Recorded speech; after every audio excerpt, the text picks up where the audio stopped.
नमस्कार, स्वागत है आप सभी का A1 टीवी में। मैं हूं आपके साथ उमंग माथुर और आप देख रहे हैं A1 उत्तराखंड। बुलेटिन की शुरुआत करेंगे, लेकिन आइए पहले नजर डालेंगे इस वक्त की सुर्खियों पर। प्रधानमंत्री नरेंद्र मोदी का उत्तराखंड दौरा, ऋषिकेश से देश को दी 35 ऑक्सीजन प्लांट की सौगात। कहा, देश की सुरक्षा में उत्तराखंड की विशेष भूमिका।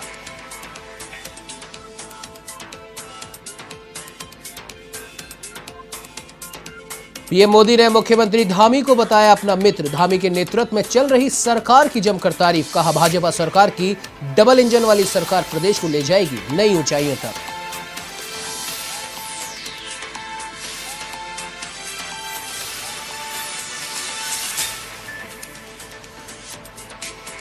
बाजपुर में कांग्रेस का लोकतंत्र बचाओ मार्च। पूर्व मुख्यमंत्री हरीश रावत और कांग्रेस प्रदेश अध्यक्ष गणेश गोदियाल रहे मौजूद। रावत ने की केंद्रीय गृह राज्य मंत्री को बर्खास्त करने की मांग।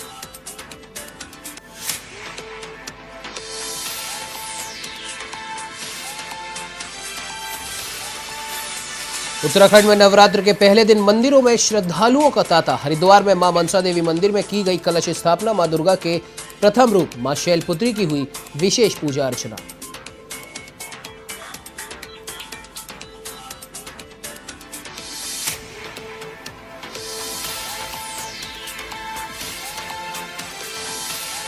हल्द्वानी में नाबालिग लड़की की हत्या का हुआ खुलासा। लड़की के प्रेमी और उसके दोस्त ने ही की थी हत्या। दोनों आरोपियों को पुलिस ने किया गिरफ्तार।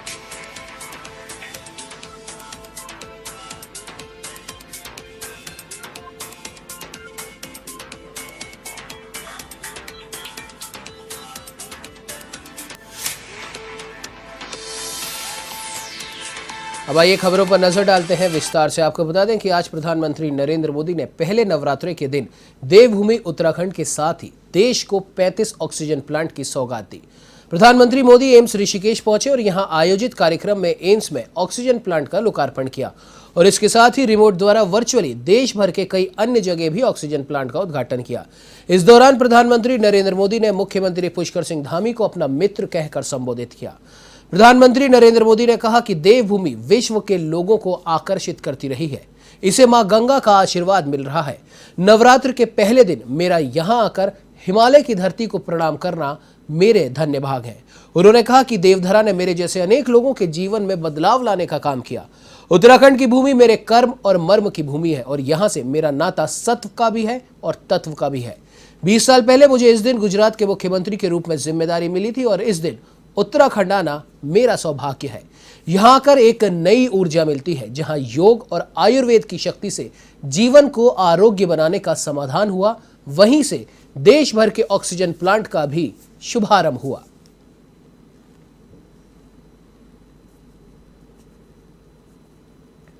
पीएम केयर से देश में पीएसए ऑक्सीजन प्लांट लगाने पर काम तो तेज हुआ ही, 1 लाख से अधिक ऑक्सीजन कंसंट्रेटर के लिए पैसा भी दिया गया। साथियों, भविष्य में कोरोना से लड़ाई के लिए हमारी तैयारी और पुख्ता हो, इसके लिए देश भर में पीएसए ऑक्सीजन प्लांट का नेटवर्क तैयार हो रहा है। बीते कुछ महीनों में पीएम केयर द्वारा स्वीकृत 1150 से अधिक ऑक्सीजन प्लांट्स काम करना शुरू कर चुके हैं।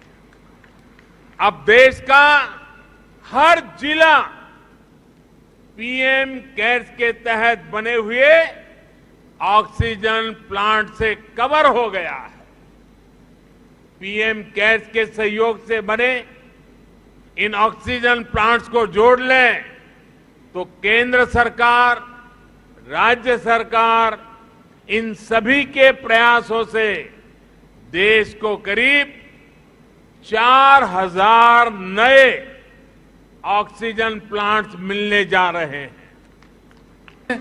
उत्तराखंड जैसे भौगोलिक कठिनाइयों से घिरा राज्य में भी आदरणीय प्रधानमंत्री जी ने साधन संसाधनों की कोई कमी नहीं होने दी और व्यक्तिगत रूप से उत्तराखंड की चिंता की है।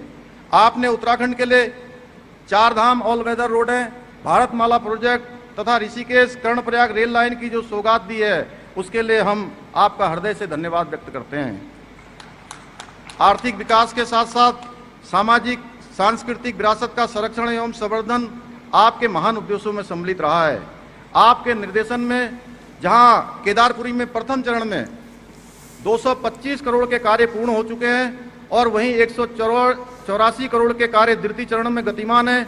इसके साथ ही बद्री धाम के मास्टर प्लान के लिए जहां 245 करोड़ रुपए से अधिक की स्वीकृति हो चुकी है, वहीं गंगोत्री यमुनोत्री के लिए क्रमशः 20 करोड़ और 34 करोड़ रुपए की धनराशि स्वीकृत हो चुकी है। जहां एक और आपने दशकों से लंबित तराई भावर की लाइफ लाइन जमरानी बहुउद्देशीय परियोजना को स्वीकृति दी है, वहीं दूसरी ओर प्रदेश में 27 हेलीपोर्ट विकसित करने के साथ साथ उड़ान योजना व सीमांत पर्वतीय क्षेत्रों को एयर कनेक्टिविटी से जोड़ने की योजनाओं द्वारा आपने उत्तराखंड के विकास में अपना महत्वपूर्ण योगदान दिया है। तो वहीं इस दौरान प्रधानमंत्री नरेंद्र मोदी ने मुख्यमंत्री पुष्कर सिंह धामी को अपना मित्र कहकर संबोधित किया और मुख्यमंत्री धामी के नेतृत्व में चल रही सरकार की जमकर तारीफ की। प्रधानमंत्री ने कहा कि उत्तराखंड की टीम काफी अच्छा काम कर रही है। केंद्र की सरकार भी प्रदेश सरकार की पूरी मदद कर रही है। उत्तराखंड अगले 3 से 4 सालों में गठन के 25 वर्ष पूरा करने जा रहा है। भाजपा सरकार का डबल इंजन प्रदेश को एक नई ऊंचाइयों तक ले जाएगा। यहां राज्य सरकार के प्रभावी मैनेजमेंट की वजह से उत्तराखंड भी बहुत जल्द 100% पहली डोज का पड़ाव पूरा करने वाला है और इसके लिए मुख्यमंत्री जी को, उनकी पूरी टीम को, यहां के हर छोटे मोटे सरकार के साथियों को मैं हृदय से बहुत बहुत बधाई देता हूं। तो वहीं पूरे देश के साथ साथ उत्तराखंड के भाजपा कार्यकर्ता भी प्रधानमंत्री नरेंद्र मोदी को धन्यवाद पत्र भेजने के कार्य में जुट गए हैं। पत्र में धन्यवाद के साथ साथ पीएम मोदी से प्रेरणा लेकर उनके जीवन में आए बदलाव की चर्चा भी की जा रही है। इस संबंध में राज्यसभा सांसद और भाजपा के मीडिया प्रभारी अनिल बलूनी ने एक प्रेस वार्ता की, जिसमें उन्होंने नरेंद्र मोदी के बतौर मुख्यमंत्री गुजरात में 13 साल और बतौर प्रधानमंत्री किए गए 7 साल के विकास कार्यों का गुणगान किया।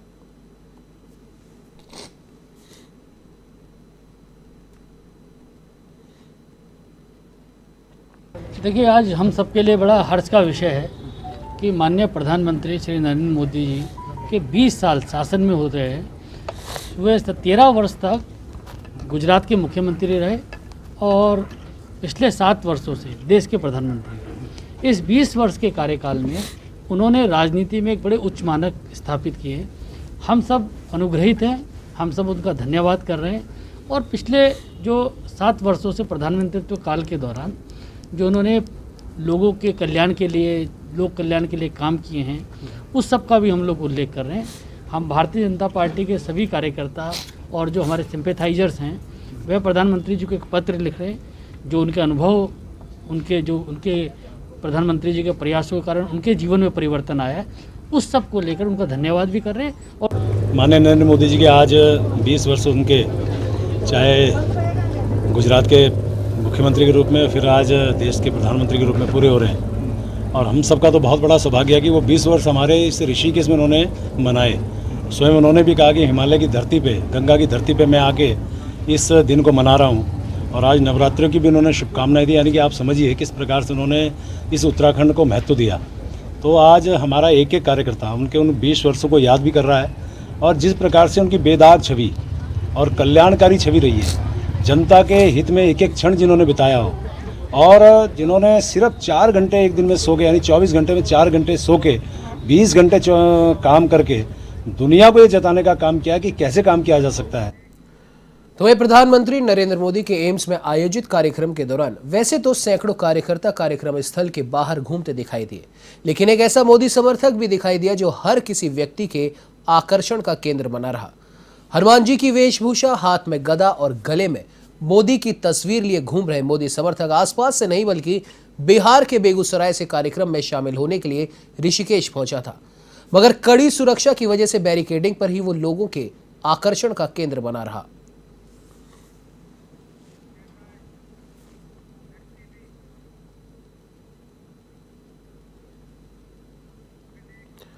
तो तो वहीं भाजपुर में कृषि कानून के विरोध में पूर्व मुख्यमंत्री हरीश रावत के नेतृत्व में कांग्रेस कार्यकर्ताओं ने लोकतंत्र बचाओ मार्च निकाला।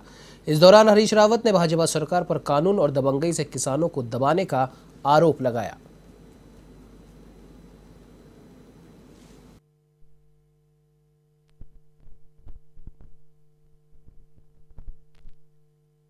देश भर में जो संघर्षरत किसान हैं उनके साथ अपनी एकजुटता जाहिर करते हुए तीनों किसान विरोधी काले कानूनों को, खेती विरोधी काले कानूनों को वापस लेने और लखीमपुर खीरी में किसानों को कुचलने के लिए दोषी जो केंद्रीय राज्य मंत्री हैं उनको बर्खास्त करने और हत्यारों को गिरफ्तार करने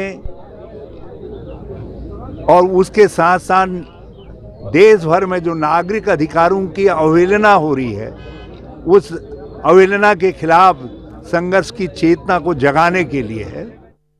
उत्तर प्रदेश उत्तराखंड की भारतीय जनता पार्टी की सरकारें हमारे लोकतंत्र के आधार जो कि अभिव्यक्ति के आज़ादी का अधिकार है, स्वतंत्र आवागमन का अधिकार है, इन मूलभूत अधिकारों पर जिस प्रकार से चोट कर रही है, इन अधिकारों को जिस प्रकार से कमज़ोर कर रही है, जिस प्रकार से किसान भाइयों के साथ ये बहुत ही जघन्य अपराध हुआ है, इसके खिलाफ आज हम लखीमपुर खीरी तक कूच करेंगे। हमारा मकसद उन प्रभावित भाइयों के, उन प्रभावित माताओं के, बहनों के आंसू पोंछना है जो इस निर्मम हत्याकांड में जिन्होंने अपने लोगों को खोया है। खबर राजधानी देहरादून से है, जहां प्रदेश महिला कांग्रेस की उपाध्यक्ष आशा मनोरमा डोबरियाल शर्मा को पुलिस ने गिरफ्तार किया और पुलिस लाइन उन्हें लाया गया, जहां उनको प्रधानमंत्री के जॉली ग्रांट एयरपोर्ट से उड़ान भरने के बाद रिहा किया गया। बता दें कि आशा प्रधानमंत्री मोदी को लखीमपुर खीरी हत्याकांड पर चुप्पी तोड़ने की मांग का ज्ञापन देने जा रही थी। उन्होंने कहा कि पीएम मोदी उत्तराखंड की बेटी से आखिर डरते क्यों हैं।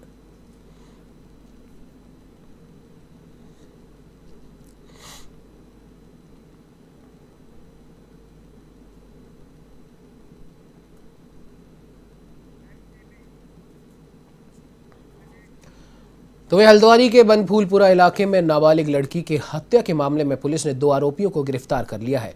लड़की का प्रेमी और उसका दोस्त ही हत्या के आरोपी निकले। तो वहीं पकड़े गए दोनों आरोपी बनफूलपुरा के ही रहने वाले हैं। बताया जा रहा है कि हत्या के आरोपी दानिश और जीशान ने नाबालिग लड़की का दुष्कर्म करने के बाद उसकी गला घोंटकर हत्या कर दी थी।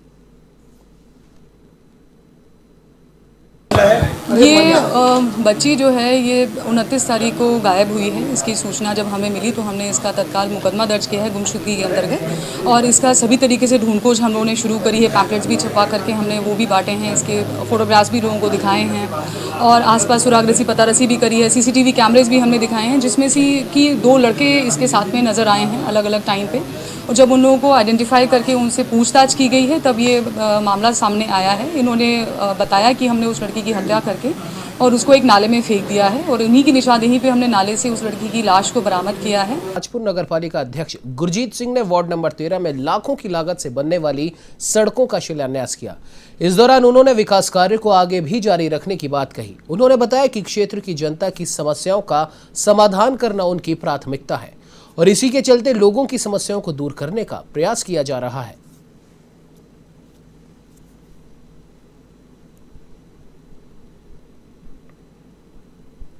आज जो है वार्ड नंबर 13 में जो है लगभग 35 से 40 लाख की लागत की सड़कों का शिलान्यास किया जा रहा है। आज माता दुर्गा का पहला नवरात्रा है। इस उपलक्ष्य में हमने और सभासद हमारे जो है अनिल भाई, उन्होंने तय करा था कि पहले नवरात्रे के दिन ही वार्ड नंबर 13 से शुरुआत की जाएगी और यहाँ पर हमारी जनता की मांग भी थी, पब्लिक की भी, और हमारे सभासद महोदय का भी प्रयास इसमें बहुत रहा साथ में।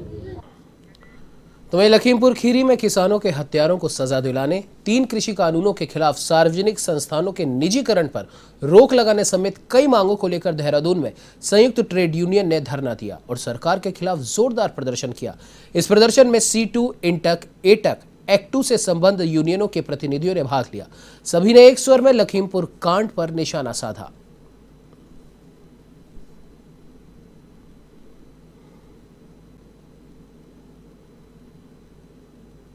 खीरी में शर्मसार करने वाली घटना हुई है और उसमें कथित रूप से गृह राज्य मंत्री के बेटे का नाम आया है, लेकिन अभी तक कोई गिरफ्तारी नहीं हुई है।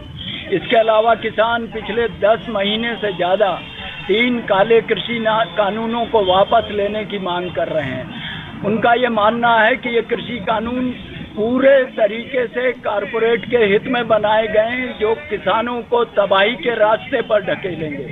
इसके अलावा जो 40 श्रम कानून थे, श्रमिकों के अधिकारों की रक्षा के लिए, उनको समाप्त करके ये सरकार रेलवे का, डिफेंस का, बैंकिंग सेक्टर का, LIC का, हवाई अड्डों का, सबका निजीकरण कर रही है। तो वहीं बोरारो घाटी सोमेश्वर में पौराणिक रामलीला की ताली समाप्ति की ओर जाते हुए सभी कलाकारों को सोमनाथ महावीर रामलीला कमेटी 1 महीने से तैयार करने में लगी हुई है, जिसमें इस वर्ष सखियों का अभिनय बालिकाओं द्वारा किया जा रहा है। करीब 105 साल से ऊपर हो चुकी इस रामलीला का पूरे बोरारो क्षेत्र में बेहद महत्व है। 8 से 10 किलोमीटर दूर से लोग इस रामलीला को देखने पहुंचते हैं और इस कड़ी में नवरात्र के पहले दिन रामलीला का कार्य प्रारंभ हो चुका है।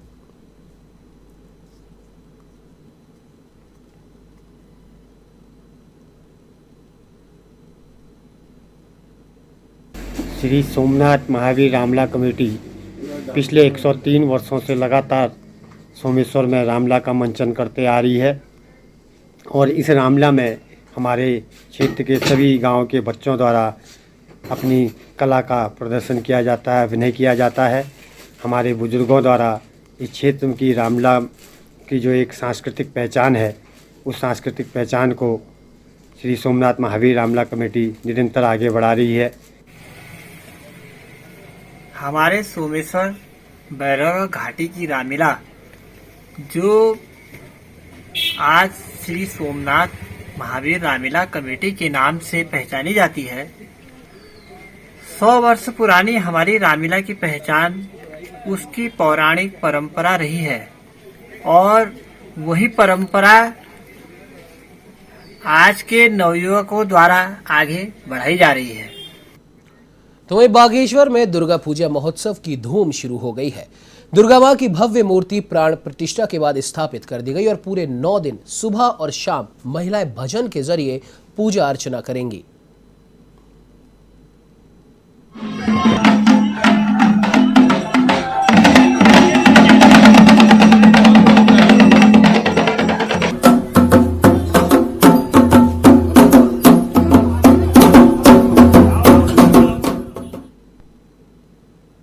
वहाँ माँ दुर्गा के पंडाल से नगर भ्रमण करते हुए कलश यात्रा हमने निकाली और माँ उल्का जहाँ की हमारे शक्तिपीठ रहती है, उस शक्तिपीठ को हम वहाँ से लेते हैं और उसको सरयू स्नान कराते हुए भगवान जागरेश्वर, बाबा बागनाथ, हमारा 10 नाम जूना अखाड़ा, बाणेश्वर, काल भैरव, इन सभी मंदिरों में होते हुए कत्यूर बाजार के रास्ते से हम वापस अपने पंडाल में आते हैं। इस बुलेटिन में फिलहाल इतना ही। देश प्रदेश की तमाम खबरों की जानकारी के लिए आप बने रहिए हमारे साथ और देखते रहिए A1 TV। नमस्कार।